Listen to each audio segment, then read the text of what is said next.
What percentage of the population remembers the costs of World War?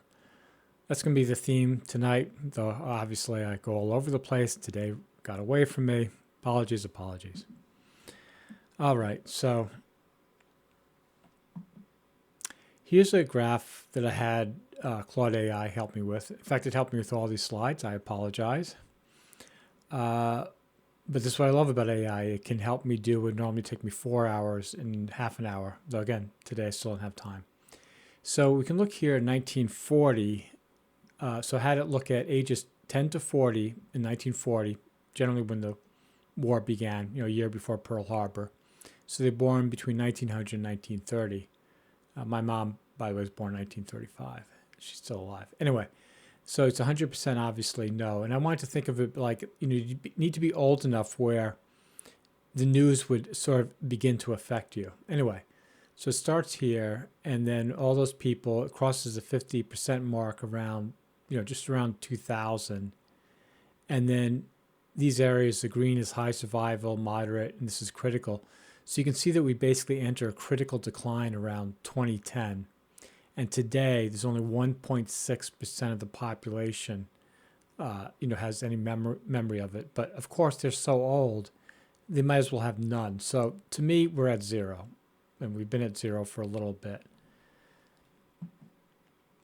So World War II era filmmakers experienced, and this is in their films, an arbitrary failure from lived experience, good men destroyed by circumstances beyond their control, and effort and virtue don't guarantee survival.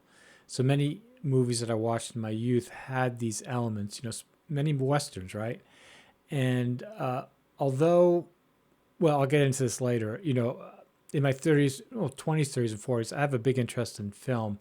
So I've watched a lot of films from the 30s, 40s, and 50s. So I'm not, I guess, your typical person. But anyway, movies with tragic endings like War, there's a Treasure of Sierra Madre, and I think I saw this actually when I was very young. The Wild Bunch, I remember seeing that. And then The Sorcerer, which I'm going to talk about. Actually, I didn't see that until like a month ago. The Man Who Would Be King, I saw that when I was younger. That had a big effect on me. Fitzcarraldo, 12 O'Clock High, which is a movie that I could talk for hours on. And then On the Waterfront.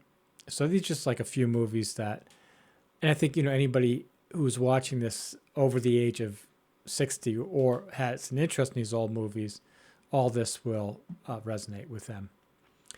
So what's interesting is when I asked AI about The Sorcerer, it said the Sorcerer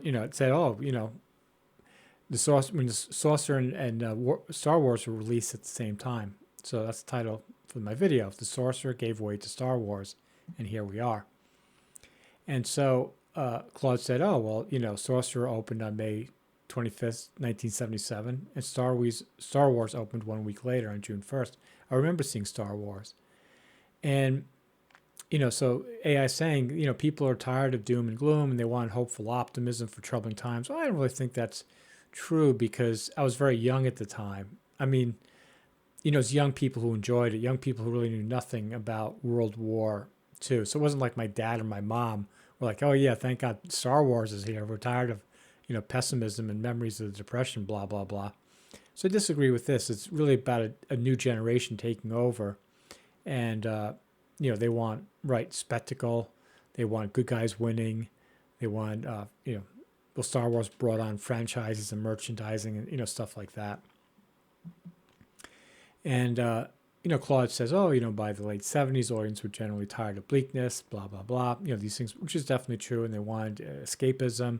But again, I feel this is more younger people, but I think, older people do too. So I'm going to go into where I think that because of this generational change, what's happened geopolitically and politically. So this is a list of international law breakdowns. So when Khashoggi was killed, it was at the Iraqi airport, a public airport. I mean, his itinerary was, known to everybody, every country. There's no hidden thing. He wasn't going on some secret mission to visit terrorists. So, but the U.S., during the Trump administration, took him out. and that bothered me a lot at the time. And then not that I was any big fan of. Oh no, I'm sorry, that's Khashoggi. I'm talking about Qasem Soleimani, the second one. Anyway, yeah, but the Saudi Khashoggi, you know, I don't know whether it says premeditated murder, so I don't know if Claude is correct here. I don't know if we really know whether they truly meant to murder him, or they strong armed him and he had a heart attack, or who knows what, right? Whatever, it was bad. But I gave it sort of the benefit of the doubt. But with the assassination of Soleimani at the Iraq airport, that's when I was like, no, this has crossed the line of international law. And then the Belarus Ryanair hijacking, when that kid, Roman Protasevich, I guess, he was in the opposition party about Belarus. I forget the guy's name. Anyway, so Belarus said, oh, there's a bomb on board, and they escorted the plane to Belarus, took the kid off the plane, and he's in Belarus today. So that right there, I was like, no, Europe needs to scramble jets. They need to go to war to get that kid back. I know that sounds ridiculous, but that's the way I felt at the time. And then, of course, we had the Russian invasion of Ukraine. We had the Nagorno-Karabakh. We had the Israeli bombing of the Iranian consulate in Damascus, and that was just a year and a half ago or something like that. That, too, was a red flag for me. So the Soleimani was a red flag. The bombing of the Iranian consulate in Damascus was a red flag. The Israeli pager attack in Lebanon, that to me is just beyond sick. I mean, but I don't want to get in. I don't want to start. Maybe some of you are very patriotic or whatever, feel that it was deserved. I don't think so. I think it breaks every unwritten rule of human decency. There are kids in markets who got killed by these things or got eyes taken out and stuff like that. I don't think unless it's really like, quote, clear and present danger, you don't blow up something near children. No. And then in 1924, the Ecuador police, stormed the Mexican embassy to drag out George Glass.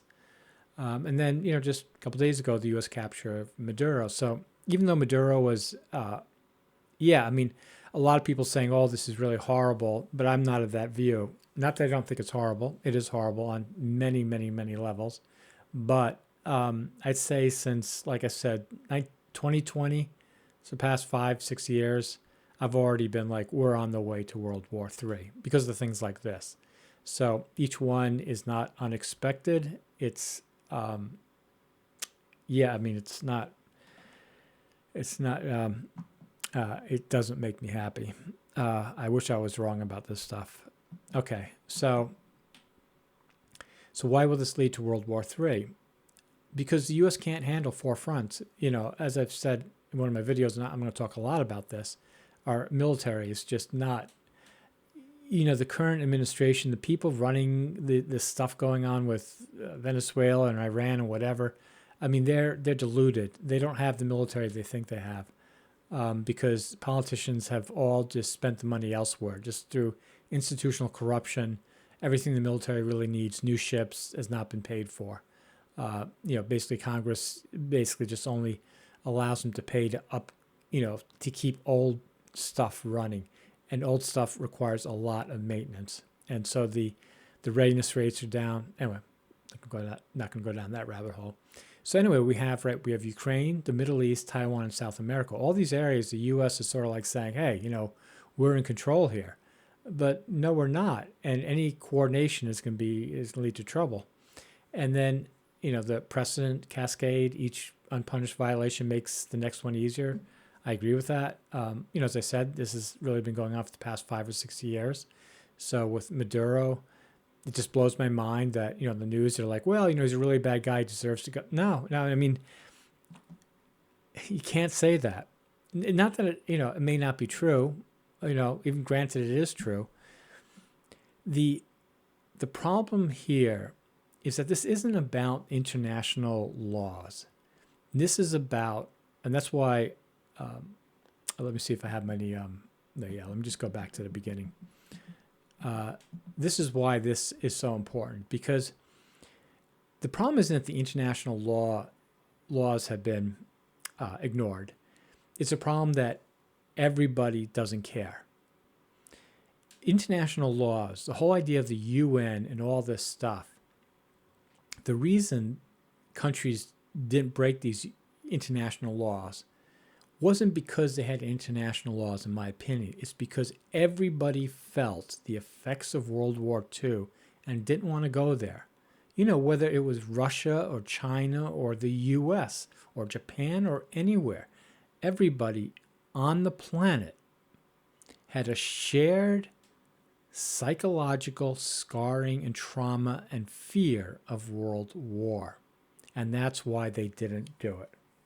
But as all these people have died off, and they're new people who don't know the costs of World War II, don't understand why these international laws, and that's sort of a problem, right? Because as you've had all this, what's a word for it? The human rights and the freedom, LGBTQ. I'm forgetting. Sorry, I don't have the word, but all that stuff is an incorrect characterization of why those laws were put in. Those laws weren't put in to be fair and good. It wasn't about like people saying, I want to be a good human and I need to put in these laws. And these laws, and now we have laws for, gender or, sex, or whether you're a legal immigrant, whatever this stuff, human rights, right? The human rights, international laws were not devised as human rights. I mean, yes, that's how they read. They were devised from cold, hard fear and terror that World War would happen again. And so with all those people gone, and the people like me and hopefully like you who read history, we're just too small of a minority. And we can't force somebody to fear something, right? You can't make somebody fear something they have not touched themselves, right? And I would say that the only reason I don't even fear that much. Part of me is like, I don't even care.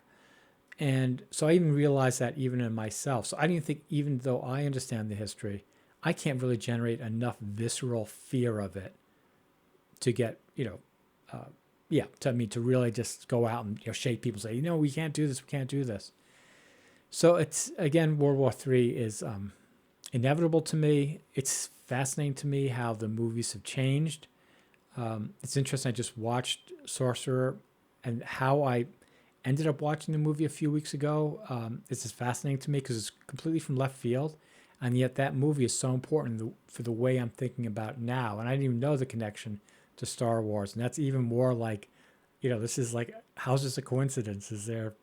It just almost seems supernatural that I ended up watching that movie in this important part, because I want to do a separate video about that. I'm going to do a separate video about that movie.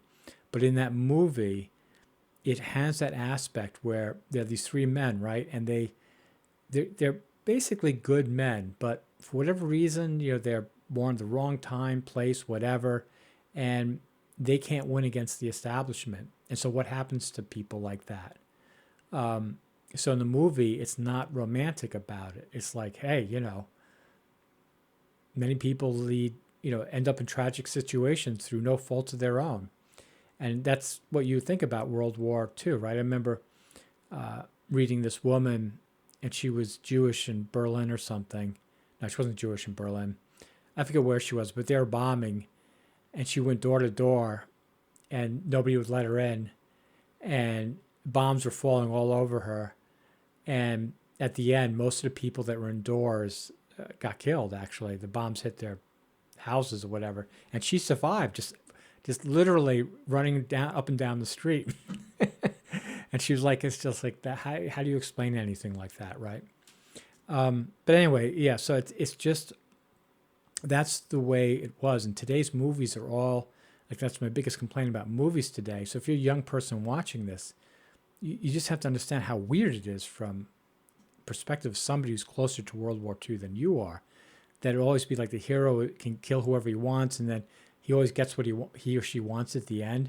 It's just weird, because it's not really, it's a complete break from cultural understanding. Again, after World War II, everybody understood. Everybody was touched by it. Everybody lost a relative or experienced rationing or the depression or whatever. Everybody experienced it, but now they're all gone.